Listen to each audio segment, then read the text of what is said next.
మనం ఇంతవరకు Telangana economy United ఆంధ్రప్రదేశ్లో ఎలా ఉందనేది 2 దశల గురించి చెప్పుకోవడం జరిగింది.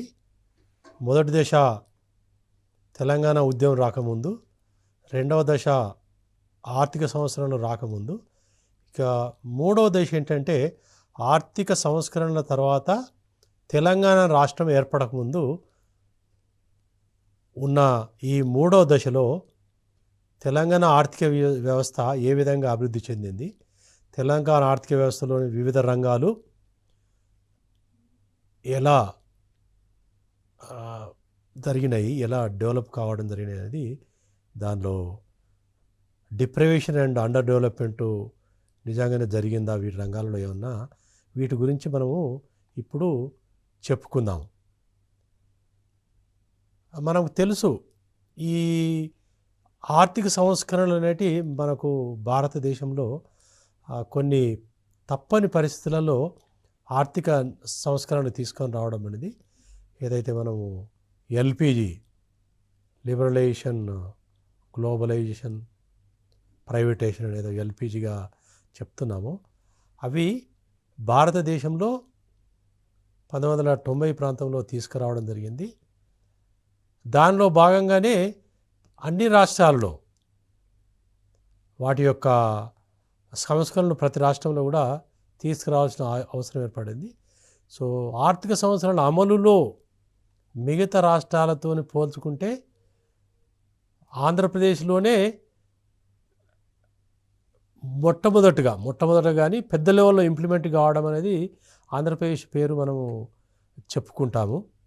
ఎందుకంటే ఆ టైంలో ఆ పీరియడ్లో ఆర్థిక సంవత్సరాలు పెద్ద లెవెల్లో తెలంగాణ రాష్ట్రంలో, మన ఆంధ్రప్రదేశ్ రాష్ట్రంలో కూడా తీసుకురావడం జరిగింది. అయితే ఆంధ్రప్రదేశ్ రాష్ట్రంలో తెలంగాణ భాగము కూడా ఒక భాగమే కాబట్టి ఈ ప్రాంతంలో ఆర్థిక సంవత్సరం యొక్క ప్రభావము ఏ విధంగా పడ్డది, ప్రభావం అనే వరకు మనకు ఇదివరకు దశలో చూసినట్టు ముఖ్యంగా వ్యవసాయ రంగంపై, పారిశ్రామిక రంగంపై, సేవా రంగంపై, సో ముఖ్యంగా నీళ్లు, నిధులు, నియామకాల దృష్టిలో ఈ పీరియడ్లో ఎలా ఉందనేది మనము ఇప్పుడు చెప్పుకుంటాము. సో ఆర్థిక సంస్కరణలలో ముఖ్యంగా మనం చెప్పుకున్నప్పుడు liberalisation, privatisation and globalisation. So liberalisation అంటే మనకు తెలుసు, అప్పటి వరకు ప్రభుత్వం యొక్క పాత్ర గణనీయంగా ఉన్నది. ప్రభుత్వం యొక్క ఆజమాయిషి, ఈవెన్ ప్రైవేట్ కార్యకలాపాలకు కూడా ఆజమాయిషి ఎక్కువగా ఉన్నది. అంటే you are not free to do whatever you want. అంటే there are restrictions like licensing విధానము, ఏది తీసుకోవాలన్నా మీ పెద్ద లెవెల్లో అనుమతులు రావాలి. అనుమతులు రావాలంటే చాలా ఆటంకాలు ఉంటాయి కాబట్టి, సో అవి ఒక దశలో ప్రతిబంధకాలుగా అనిపించి ఈ లిబరలైజేషన్ చేసే బాగుండదనే దృష్టితోని ఈ యొక్క సంస్కరణ తీసుకురావడం జరిగింది.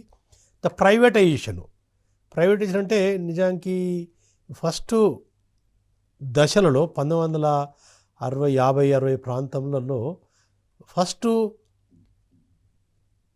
భారతదేశానికి స్వాతంత్రం వచ్చిన తర్వాత ప్రణాళికాబద్ధంగా అభివృద్ధి సాధించుకోవాలనుకున్నప్పుడు ప్రభుత్వ పాత్ర గణనీయంగా ఉండాలనేది నిర్ణయించబడింది. అంటే ప్రభుత్వ రంగం యొక్క పాత్ర ఎంత ఎక్కువగా ఉంటే ఆర్థిక అభివృద్ధికి అంత ఎక్కువ దోహదపడనే ఉద్దేశంతో సో ప్రభుత్వ రంగం యొక్క పాత్రను పెంచడం జరిగింది. అది ప్రతి రంగంలో, ప్రతి దానిలో. సో కాబట్టి in 50s and 60s the slogan was encourage public sector. ఎక్కడ అవసరమైతే అక్కడ పబ్లిక్ సెక్టార్ను ఎంకరేజ్ చేయండి, పబ్లిక్ సెక్టార్లో ఇన్వెస్ట్మెంట్ చేయండి, వివిధ కార్యకలాపాలను ప్రభుత్వ రంగ అజమాయిషికు తీసుకురండి అనేది ఉండే. అంటే ఒక్కటి అప్పుడు ఏమనుకున్నారంటే ప్రభుత్వం యొక్క పాత్ర ఎంత ఎక్కువగా ఉంటే అంత త్వరితగతిన మనం అభివృద్ధి చెందడానికి ఆస్కారం ఉంటుంది అనేది ఒకటి.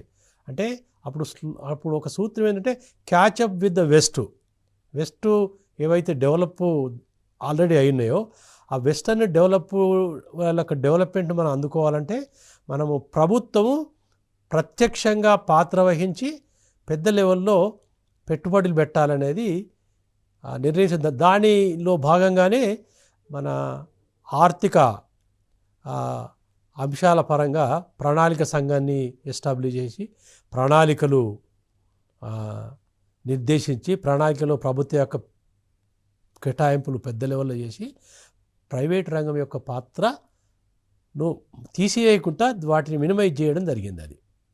సో అది ఫస్ట్ ప్రణాళిక, సెకండ్ ప్రణాళిక, దాదాపు 12 ప్రణాళికలు కూడా మన పంచవర్ష ప్రణాళికలు కంప్లీట్ చేయడం జరిగింది. బట్ ఈ యొక్క ప్రణాళికబద్ధమైన ప్రగతి కొంతవరకు సజావుగా జరిగినప్పటికీ బట్ రాను రాను ప్రభుత్వం యొక్క పాత్ర పెద్ద లెవెల్లో పెరగడం వలన దాని యొక్క అదర్ సైడ్ ఆఫ్ ద విష పరిణామాలు కూడా గోచరించడం జరిగినాయి. అంటే దానివలన ఏంటంటే ఈ ఎక్సెస్గా జరిగి తర్వాత లాభాలు రాకపోవడము, ఎక్కడ అవకాశాలు ఉంటే అక్కడ అవసరానికి మించి ఖర్చు పెట్టడము, ఇవన్నీ కొంత అనర్థాలు జరగడం వలన ఆ ఆర్థిక వ్యవస్థ పై నెగటివ్ ప్రభావం ప్రభుత్వ రంగం ఏంటంటే ఒక ఆర్థిక వ్యవస్థపై గుదిబెండగా తయారు కావడం జరిగింది. గుదిబెండ అంటే వాళ్ళ జీతాలు ఇవ్వడానికి ప్రభుత్వం ముందుకు రావాల్సి వచ్చింది. ఉత్పత్తి చేసేది తక్కువ, అంటే ఆదాయం వచ్చేది తక్కువ, ఖర్చు పెట్టేది ఎక్కువ అవుతుంది. సో అది ఒక దశ తర్వాత ప్రభుత్వానికి గత్యంతరం లేకేందంటే ఇది ప్రభుత్వ రంగం పాత్ర మనం పరిశీలించాల్సిన అవసరం ఉంటుంది. వీలైనంత వరకు ప్రభుత్వ రంగ పాత్ర తగ్గించాల్సిన అవసరం అనేది తగ్గించుకుంటూ ప్రైవేట్ రంగం యొక్క పాత్ర పెంచాలనేది వచ్చింది. సో దాంతో పాఠంగానే ఇంకోటి ప్రైవేట్ రంగం యొక్క పాత్ర పెరగడం జరిగింది. సో తర్వాత గ్లోబలైజేషన్, ఇంటిగ్రేషన్ అంతవరకు ఏంటంటే కొంత అంతర్జాతీయ కొంత ఉండే హద్దులు ఎక్కువగా ఉండే వాటిని చాలా వరకు లిబరలైజ్ చేయడం, అంటే రిస్ట్రిక్షన్స్ రకరకాలుగా ఫిజికల్ రిస్ట్రిక్షన్ కానీ, ఫైనాన్షియల్ రిస్ట్రిక్షన్ కానీ, ఈ టారిఫ్స్ అండ్ కస్టమ్స్ ఈ రూపకంగా కొంత లిబరలైజ్, అంటే మనం ఇంపోర్ట్స్ అండ్ ఎక్స్పోర్ట్స్ చాలా లిబరలైజ్ చేసి జరిగింది. అంటే దాని ఏంటంటే ఇప్పుడు గ్లోబలైజేషన్ అంటే world has become a global village లెక్క. అంటే అటువంటి దశలో మన ఆర్థిక వ్యవస్థ పుంజుకోవడం జరిగింది కొంతవరకు. దానివలన కొన్ని ఇబ్బందులను అధిగమించడం జరిగింది. సో భారతదేశంలో కొంతవరకు శుభపరిణామం అంటే అవి వివిధ రాష్ట్రాల్లో ఏ విధంగా ఉన్నది, ముఖ్యంగా ఆంధ్రప్రదేశ్ రాష్ట్రంలో ఎక్కడైతే ఆర్థిక సంస్కరణలు పెద్ద లెవెల్లో చేపట్టారో ఏమవుతుంది అనేది మనం ఇప్పుడు తెలుసుకుంటాము. సో మనం ఇదివరకు చెప్పుకున్నాము ఆల్రెడీ. ఈ పీరియడ్లో అంటే 1990-2014 ప్రాంతంలో ఈ యొక్క తెలంగాణ రాష్ట్రము మొత్తం ఆదాయంలో అంటే ఆంధ్రప్రదేశ్లో జనరేట్ చేసిన ఆదాయంలో తెలంగాణ వాటా అనేది పెరుగుతూ వచ్చింది. ఇది ఆల్రెడీ ఇదివరకు సూచించడం జరిగింది. అంటే 31% ఉన్న వాటా 1971 వరకు 34% పెరిగింది. తర్వాత రెండవ దశలో 71-99 వల్ల 45% పెరిగింది. అంటే 40 నుంచి 45% పెరిగింది. తర్వాత ఈ ఆర్థిక సంస్కరణలు చేపట్టిన కొంతకాలానికి కొంత తగ్గడం జరిగింది. అంటే దీన్ని బట్టి మనం చూడాలంటే దాదాపు ఏంటంటే ఈ సంస్కరణలు చేపట్టిన తర్వాత తెలంగాణ ప్రాంతంలో జనరేట్ అయిన ఆదాయం శాతము 45 ఉన్న శాతము కొంత 44% తగ్గడం జరిగింది. సో ఇది మనం గుర్తుపెట్టుకోవాల్సిన అవసరం ఏంటంటే ఆర్థిక సంస్కరణల యొక్క ప్రభావము తెలంగాణ ప్రాంత అభివృద్ధిపై కొంత నెగటివ్గా ఉన్నట్టు మనం దీని ద్వారా సూచించుకోవచ్చు. అంటే అట్లీస్ట్ 1991లో ఉన్నా పర్లేదు, ఎందుకంటే వేరే దాంట్లో శాతం పెరిగే అవకాశాలు ఉన్న సమయంలో తగ్గడం అనేది కొంత మనము ఆలోచించాల్సిన విషయమే. ఇక వివిధ రంగాలలో ఈ వాటా ఎంత ఉన్నది ఈ పీరియడ్లో, ఇది ఆర్థిక సంవత్సరాలు చేపట్టిన మొదటి దశలో ఈ యొక్క వాటా ఎలా ఉన్నది, వ్యవసాయ రంగం యొక్క వాటా, ఇండస్ట్రీస్ వాటా మనం ఆల్రెడీ చెప్పుకోవడం. మొదటి దశలో ఇది ఫస్ట్ స్టేజ్లో 1956 టు 1969లో మనకు 20 నుంచి 23% పెరిగినట్టు చెప్పినాం. అది 24% ఆర్థిక సంవత్సరం చేపట్టే నాటికి 24% పెరిగింది. అంటే తెలంగాణ ప్రాంతంలో వ్యవసాయ రంగం ద్వారా లభించే ఆదాయం యొక్క వాటా తెలంగాణలో పెరుగుతూనే వచ్చింది. అది 24 వరకు వచ్చింది. అంటే 20 నుంచి 24 వరకు పెరిగింది కొంత అది. సో ఆంధ్రప్రదేశ్లో ఇంకా ఎక్కువగా ఉన్నది. ఆంధ్రప్రదేశ్లో అంటే ఎందుకంటే హైదరాబాదు చుట్టుపక్కల ప్రాంతాల్లో వ్యవసాయేతర ఆదాయం ఎక్కువగా లభిస్తుంది కాబట్టి వ్యవసాయం ద్వారా లభించే శాతం కొంత తక్కువగా ఉంటుంది. సో ఆంధ్ర ప్రాంతంలో ఎక్కువ వ్యవసాయం ఆధారము. అంటే మొదటి నుంచి కూడా మనము వ్యవసాయం గురించి డిస్కస్ చేసినప్పుడు మనం ఆంధ్ర ప్రాంతాన్ని ఈ భాండాగారం అనేవాళ్ళు, ఆంధ్రప్రదేశ్కు ఆహార భాండాగారం కింద మనము ట్రీట్ చేసుకునే వాళ్ళము. సో దానికి భిన్నంగా మన పారిశ్రామిక రంగం చూడండి. పారిశ్రామిక రంగము 32% ఎక్కువ, 32%. అంటే ఇది ఇండస్ట్రీ యొక్క వాటా కొంత పెరిగినట్టు కనబడుతుంది. ఇదివరకు ఆ పోయిన స్టేజ్లో చూసుకుంటే ఇండస్ట్రీ యొక్క వాటా కొంత తక్కువగా ఉండే, బట్ ఈ సమయాన్ని చూసేవారు కొంత వాటా అంటే పరిశ్రమల యొక్క వాటా కొంత పెరిగినట్టు మనకి ఇక్కడ గణాంకాలు చెప్తున్నాయి. సో ఆంధ్రప్రదేశ్లో తక్కువగానే ఉండదు. అంటే ఆ విధంగా చూస్తే share of industry is more in Telangana when compare to Andhra. ఇక సర్వీసెస్ సేవల రంగానికి వచ్చే వరకు ఏంటంటే ఈ యొక్క తెలంగాణ ప్రాంతంలో అండ్ ఆంధ్ర ప్రాంతంలో కూడా రెండు ప్రాంతాలలో పెద్ద ఎక్కువగా తేడా లేదు. అంటే 44% ఇన్ తెలంగాణ, 41% ఇన్ ఆంధ్ర. అంటే మనం ఇక్కడ గమనించాల్సింది ఏంటంటే మొదటి స్టేజ్కు లాస్ట్ స్టేజ్కి చూసుకుంటే ఆంధ్రాలో సర్వీసెస్ సెక్టార్ యొక్క పాత్ర గణనీయంగా పెరిగింది. అది తెలంగాణలో పెద్దగా పెరిగింది. ఎందుకంటే మొదటి దశలోనే దాదాపు 39% సేవల రంగం ద్వారానే మన తెలంగాణలో వచ్చేది. అది 44 పెరిగింది. సో 44 పెరగడం అనేది పెద్ద మార్పు అని మనం భావించద్దు. ఎందుకంటే హైదరాబాద్ చుట్టుపక్కల ప్రాంతంలో ఈ యొక్క ఆర్థిక సంస్కరణ ప్రభావము ఈ హైదరాబాద్ చుట్టుపక్కల ప్రాంతాల్లో ఎక్కువ పడ్డది కాబట్టి కొంత పెరిగింది. బట్ అదే ఆంధ్ర ప్రాంతంలో మాత్రం గణనీయంగా పెరగడం జరిగింది. సో ఇది ఈ యొక్క ఆర్థిక సంవత్సరాల పీరియడ్లో మనకు వచ్చిన మార్పును మనం చూసుకోవచ్చు. దీని గురించి మేము ఆల్రెడీ చెప్పడం జరిగింది కొంతవరకు. ఇక వ్యవసాయ రంగానికి సంబంధించిన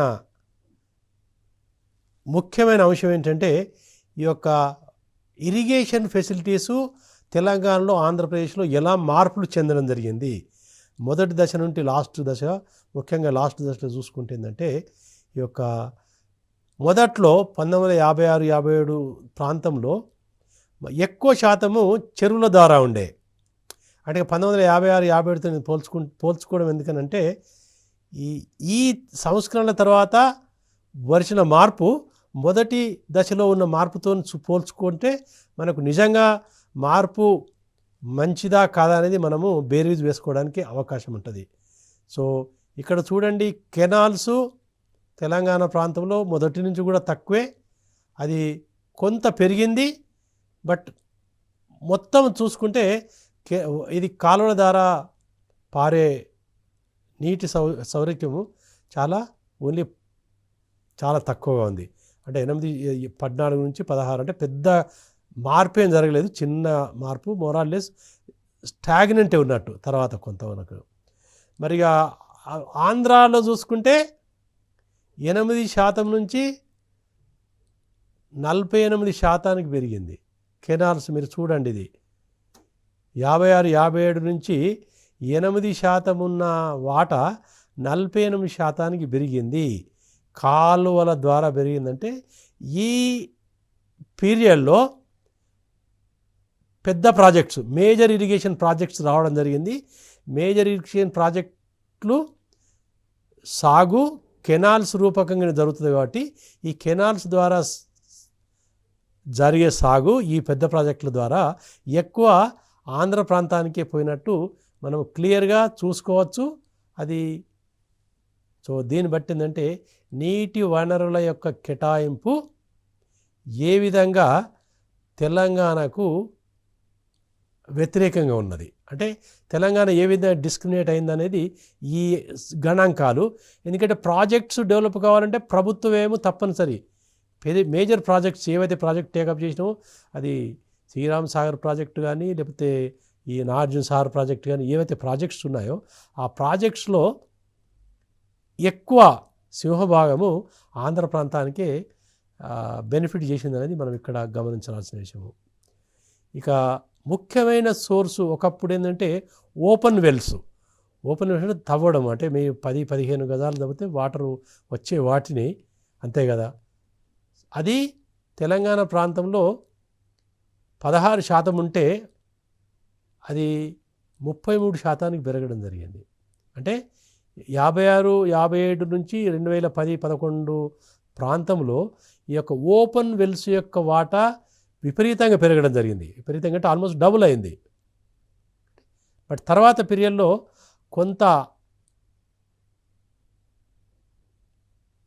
పీరియడ్లో పెద్ద మార్పు ఏం జరగలేదు. అంటే పెద్ద మార్పు అంటే తగ్గింది.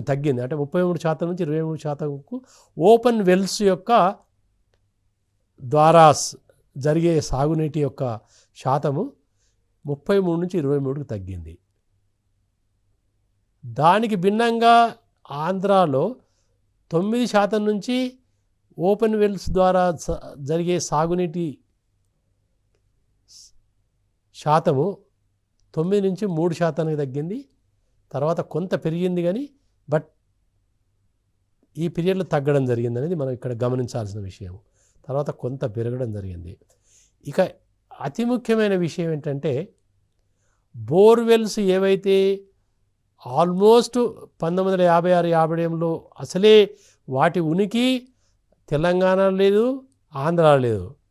అవి ఒకేసారి 2010-11 వచ్చే వరకు దాదాపు 50% నీటి పారుదల ఈ బోర్వెల్స్ ద్వారానే తెలంగాణ జరిగేది.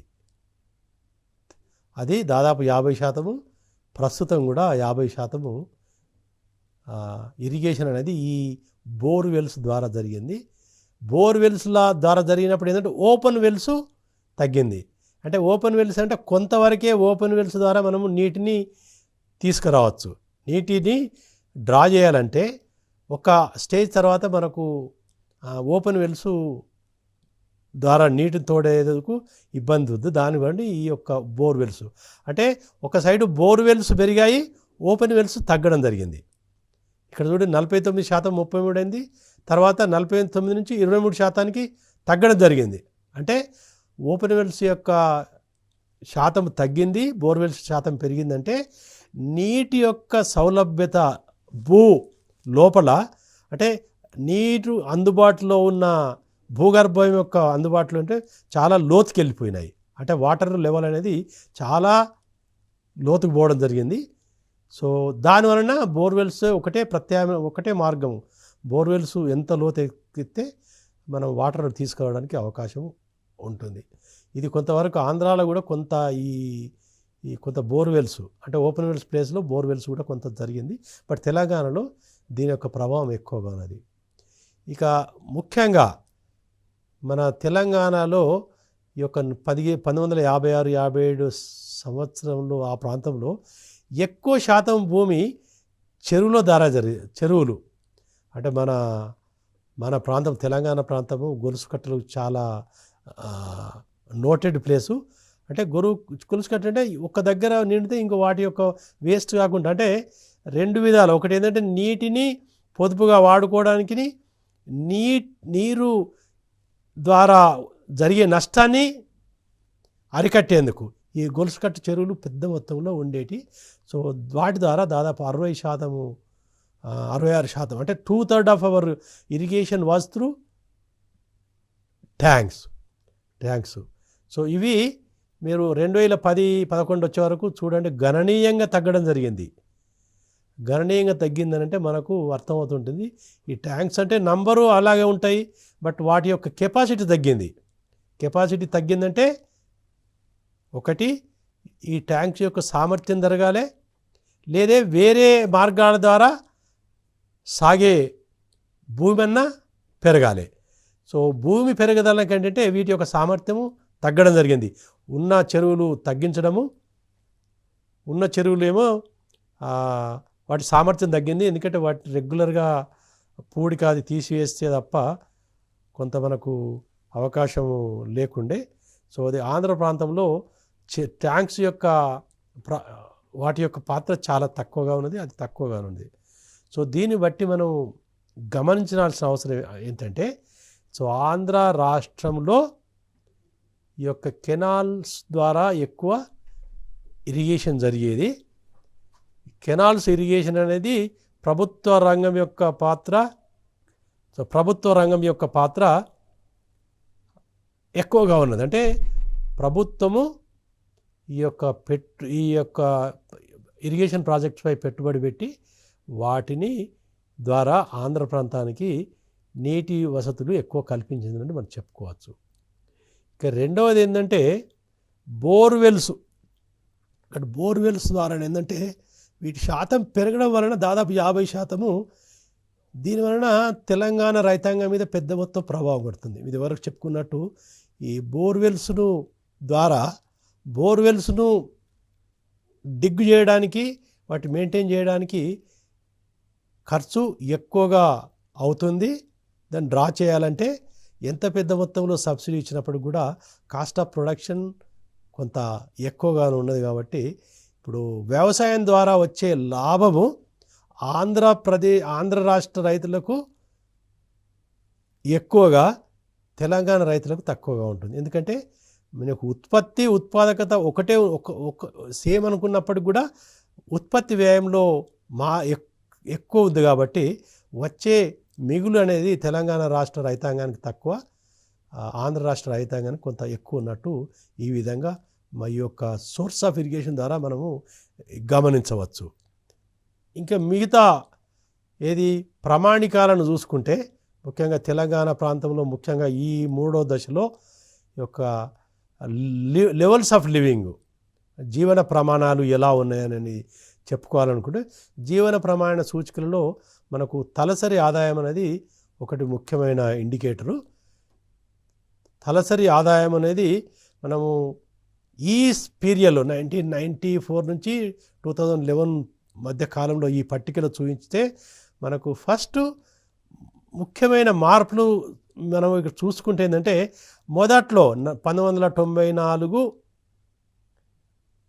వరకు 94 అంటే 90s వరకు ఈ యొక్క తలసరి ఆదాయము తెలంగాణలో తలసరి ఆదాయము ఆంధ్ర తలసరి ఆదాయం కంటే తక్కువగా ఉండే. అంటే per capital income of Telangana was less than per capital income of Andhra during 90s. But తర్వాత చూడండి 2000 వచ్చే వరకు ఏంటంటే తెలంగాణలో తలసరి ఆదాయము ఆంధ్ర తలసరి ఆదాయం కంటే ఎక్కువగా ఉన్నది. అంటే రెండింటి మధ్య తేడా ఎక్కువ లేనప్పటికీ కూడా బట్ తెలంగాణలో కొంచెం ఎక్కువ, ఆంధ్రాలో తక్కువగా ఉన్నది. ఆ భేదం అనేది పెరుగుతుంది. ఆ డిఫరెన్స్ అనేది per capital income of Telangana Andhra per capital ఇన్కమ్కు డిఫరెన్స్ అనేది రాను పెరుగుతూ ఉన్నది. అంటే పెరుగుతూ ఉన్నదని మనం ఇక్కడ గమనించవచ్చు. ఇది మరి ఒక విధంగా దీన్ని మనము విశ్లేషించినప్పుడు అది మంచా చెడా అనేది చూస్తే తెలంగాణ ప్రాంతంలో తలసరి ఆదాయం ఎక్కువ ఉండడం అనేది శుభసూచకమే. ఆ విధంగా కొంత, ఎందుకంటే ఇది పెరగడానికి కారణము ఇదివరకు చెప్పుకున్నట్టు అభివృద్ధి అంతా హైదరాబాదు చుట్టుపక్కల జరగను. హైదరాబాద్ చుట్టుపక్కల ఉన్న వాళ్ళంతా ఎక్కువ ఈ మైగ్రేట్ అయిన వాళ్ళు కూడా ఉండడం వలన వాళ్ళ ఆర్థిక కార్యకలాపాలు ఎక్కువ ఆదాయంతో కూడుకున్నాయి కాబట్టి తలసరి ఆదాయం ఎక్కువ ఉండడానికి అవకాశం ఉంది. బట్ ఒకవేళ మనం వీటిని ఇంకా అంటే ఈ ఆర్థిక అసమానతలను గిట్ట చూసుకున్నప్పుడు అప్పుడు మనం క్లియర్గా కనబడేందంటే దీన్ని బట్టి కొన్ని సూచనల ప్రకారం ఏంటంటే ఆర్థిక అసమానతలు తెలంగాణలో ఎక్కువగా ఉండే అవకాశాలు ఎక్కువగా ఉన్నాయి. అంటే ఆంధ్రాలో కూడా అసమానతలు ఉన్నప్పటికీ కూడా బట్ తెలంగాణతో పోల్చుకుంటే ఆంధ్రాలో ఉండే అవకాశాలు కొంత తక్కువ. దానికి నిదర్శనం ఏంటంటే హైదరాబాదులో ఉన్న తలసరి ఆదాయానికి మిగతా డిస్ట్రిక్ట్తో తలసరి ఆదాయాన్ని పోల్చుకుంటే హైదరాబాద్లో ఉన్న తలసరి ఆదాయం కొన్ని రెట్లు ఎక్కువ. కొన్ని బ్యాక్వర్డ్ డిస్ట్రిక్ట్స్ తెలంగాణలో చూసుకుంటే మెదక్ కానీ కొన్ని మహబూబ్నగర్ కొన్ని ఏరియాలు చూసుకుంటే తలసరి ఆదాయం కంటే హైదరాబాదులో సగటు ఆదాయము కొన్ని రెట్లు ఎక్కువగా ఉన్నది కాబట్టి కాబట్టి అసమానతలు దృష్ట్యా తెలంగాణలో ఎక్కువ ఉండే అవకాశం ఉంది, ఆంధ్రాలో తక్కువ ఉండే అవకాశం ఉంది. ఇక దీనికి క్లోజ్లీ పావర్టీ అంటే ఎంతమంది బీదరికంలో మగ్గుతున్నారు అనేది చెప్పడానికి ఒక రంగరాజన్ కమిటీ 2011-12 అంచనాల ప్రకారం ఏంటంటే ఇక్కడ తెలంగాణలో రూరల్ అర్బన్ పావర్టీ 9.3 ఉంది, అర్బన్ 11.1 ఉంది, మొత్తం యావరేజ్లో 10% ఉంది. సో దానికి భిన్నంగా ఆంధ్రప్రదేశ్లో 14.7, 20.6, 16.3 ఆల్ ఇండియాతో. దీన్ని బట్టి మనం గమనించాలంటే poverty in all India is more than poverty in Andhra Pradesh. అంటే ఆల్ ఇండియాతో చూసుకుంటే బీదరికము ఆంధ్రప్రదేశ్లో తక్కువగా ఉన్నది. ఏ ప్రామాణికం దృష్టిలో పెట్టుకున్నా తక్కువ ఉన్నది తెలంగాణ ప్రాంతం కానీ ఆంధ్ర ప్రాంతం కానీ. బట్ తెలంగాణ ఆంధ్రాను పోల్చుకున్నప్పుడు ఆంధ్రాలో బీదరికం ఎక్కువగా ఉన్నది, తెలంగాణలో తక్కువ ఉన్నది. అంటే ఇవి కొన్ని మనం ఇంకా పరిశీలించాల్సిన అవసరం. ఎందుకంటే తెలంగాణ బ్యాక్వర్డ్ స్టేట్ అంటాము, బ్యాక్వర్డ్ రీజన్ అంటాము, బీదరికం అంటాము. బట్ ఈ గణాంకాలు చూసుకున్నప్పుడు ఆంధ్రాతో పోల్చుకుంటే తెలంగాణలో బీదరికం యొక్క శాతం అంటే ఓన్లీ 10% మందే బీదరికంలో మగ్గుతున్నారు, అది ఆంధ్రాలో 16%. బట్ దీంట్లో కూడా మనకు డిఫరెన్స్ ఉన్నాయి. ఏది రూరల్ అర్బన్తో పోల్చుకుంటే ఇది ముఖ్యమైన అంశం మీరు గమనించాల్సిన అంటే మీకు ఇక్కడ ఒకసారి క్వశ్చన్ కూడా వచ్చారు. అంటే ఆంధ్రాతో పోల్చుకుంటే తెలంగాణలో బీదరికము రూరల్ ఏరియాస్లో తక్కువగా ఉన్నది అర్బన్ ఏరియాస్ కంటే. అంటే రూరల్లో తక్కువ ఉంది. ఓకే, రూరల్ చూడండి, రూరల్లో తక్కువ ఉంది. నార్మల్ ఏంటంటే అర్బన్లో ఎక్కువ ఉంది, రూరల్ తక్కువ ఉన్నది. సో ఇది ఆల్ ఇండియాతో పోల్చుకుంటే ఆల్ ఇండియాలో రూరల్ ఎక్కువ ఉంది, అర్బన్ తక్కువ ఉంది. అలాగే మనం రూరల్ ఆంధ్రాను మరి తెలంగాణ కంపేర్ చేసుకున్నప్పుడు మీరు ఇక్కడ చూడండి, ఈడ తెలంగాణతో పోల్చుకుంటే ఆంధ్రాలో రూరల్లో ఎక్కువనే ఉన్నది, అర్బన్లోనే ఎక్కువ ఉన్నది. అంటే బీదరికం దృష్ట్యా తెలంగాణ ఈజ్ బెటర్ అంటే better when compare to Andhra and Telangana both are better than all India. All ఇండియాలో 30% ఉంటే ఇది దాదాపు సగం ఉన్నట్టు, సగం కంటే తక్కువ ఉన్నది. దీనికి కారణాలు వెతకచ్చు. దాన్ని ఏంటంటే మన దగ్గర పబ్లిక్ డిస్ట్రిబ్యూషన్ సిస్టము, మిగతా సబ్సిడీ స్కీమ్స్ యొక్క ప్రభావము, ఈ యొక్క వ్యవసాయం యొక్క ప్రభావం కూడా కొంత మనకు ఇవన్నీ చూస్తే తప్ప మనకు అంత డీటెయిల్డ్ చెప్పచ్చు. సో ఇక ఆంధ్రప్రదేశ్లో మన తెలంగాణలో ఆంధ్రాలో పాపులేషను ఏ రంగాలలో ఎక్కువ ఉన్నారు అనేది చెప్పుకుంటే అగ్రికల్చర్ లేబర్ తెలంగాణలో తక్కువ, ఆంధ్రాలో ఎక్కువ ఉన్నది. మన వ్యవసాయదారులు తెలంగాణలో తక్కువ, ఆంధ్రాలో కూడా తక్కువగా ఉన్నది. ఓకే, ఆంధ్రాలో లేబర్ ఎక్కువ ఉంది, బట్ ఫార్మర్స్ శాతం తక్కువ ఉంది. అంటే హౌస్ హోల్డ్ లేబర్ అంటే సొంతంగా పని చేసుకున్న వాళ్ళు చాలా తక్కువగా ఉంది. మిగతా దాన్ని చూసుకుంటే 39, 38. సో దీని ఆక్యుపేషనల్ డిస్ట్రిబ్యూషన్ కూడా కొంత అగ్రికల్చర్ లేబరు ఎక్కువ ఆంధ్రాలో ఎక్కువ ఉండడం అనేది కారణం ఏంటంటే మనం అది చూసుకుంటే మన ల్యాండ్ డిస్ట్రిబ్యూషను సైజు ఇక్కడ తెలంగాణలో ఎక్కువ కమతాల సైజు అంటే చిన్న రైతులు మార్జినల్ ఫార్మర్సు ఎక్కువ ఉన్నారనుకోండి, వాళ్ళే సొంతంగా కల్టివేట్ చేస్తారు కాబట్టి కొంత వాళ్ళు రైతులుగా కొంత లేబర్ చేస్తారు కాబట్టి వాళ్ళు ఎక్కువ కేటగరైజేషన్ అంటే ఎక్కువ దీనిలో కాపుతారు కాబట్టి సో అగ్రికల్చర్ లేబర్ కొంత తక్కువ ఉండడానికి అవకాశం ఉంది. సో వీటన్నిటి చూసుకుంటే ఫార్మల్గా సమ్మరైజ్ చేస్తే ఈ మొత్తము అంటే మన యునైటెడ్ ఆంధ్రప్రదేశ్లో తెలంగాణ యొక్క ప్రాంతము ఏ విధంగా అభివృద్ధి చెందింది, అది ఏ విధంగా నిరాదరణకు గురైంది లేకపోతే వివక్షకు గురైంది, ఎందుకు అండర్ డెవలప్మెంట్ అయింది అనేది చెప్పడానికి ఒక 5-6 పాయింట్స్ మనం గుర్తుపెట్టుకోవాలి. అంటే there is no doubt that Telangana region got neglected during this period. ఈ పీరియడ్లో తెలంగాణ రీజను నెగ్లెక్ట్ గురి కాబడ్డది. There was a discrimination. There is no doubt. Lot of evidence కూడా ఉంది, కొంత ఎవిడెన్స్ ఉంది. రెండవది ఏంటంటే రెండవ అంశం ఏంటంటే public sector role was more of a discouraging. అంటే తెలంగాణ ఆంధ్ర పోల్చుకుంటే పబ్లిక్ సెక్టార్ అనేది ఆంధ్రాకు ఎక్కువ దోహదం చేసింది, తెలంగాణకు తక్కువ చేసినట్టు కనబడుతుంది. అది ఇరిగేషన్ సెక్టార్లో కానీ ఇండస్ట్రీస్లో కానీ ఈ తర్వాత ఎలక్ట్రిసిటీ జనరేషన్ కానీ ఏ విధంగా చూసుకున్నప్పటికీ కూడా ఆంధ్రాకు public investments. So agriculture growth was target already చెప్పాము. ఇండస్ట్రీస్ డిజిటలైజేషన్ ఉన్న ఇండస్ట్రీస్ని మూవ్ చేయడం జరిగింది. సో ఓవరాల్గా యూత్ ఎంప్లాయ్మెంట్ కూడా మనకు డిస్క్రిమినేషన్ జరిగింది. ఓవరాల్గా కాన్సన్ట్రేషన్ ఆఫ్ ఎకనామిక్ పవర్ కూడా పెరగడం జరిగింది. అంటే డెవలప్మెంట్ కొంత గ్రోత్ యూత్ అనిపించినప్పుడు కూడా ఓవరాల్ కాన్సన్ట్రేషన్ ఇన్ఈక్వాలిటీస్ అన్సర్టెనిటీ కూడా పెరగడం జరిగింది. So this is in all ఈ యొక్క 1956-2014లో తెలంగాణ ప్రాంతంలో ఆర్థిక స్థితిగతులు ఎలా ఉన్నాయనేది మనము ఈ విధంగా చెప్పుకోవడం జరిగింది. ఇంకా నెక్స్ట్ మిగతా అంశాలు తెలంగాణ ఎకనామిక్ సమితి మిగతా అంశాలు తర్వాత చెప్పుకుంటాము.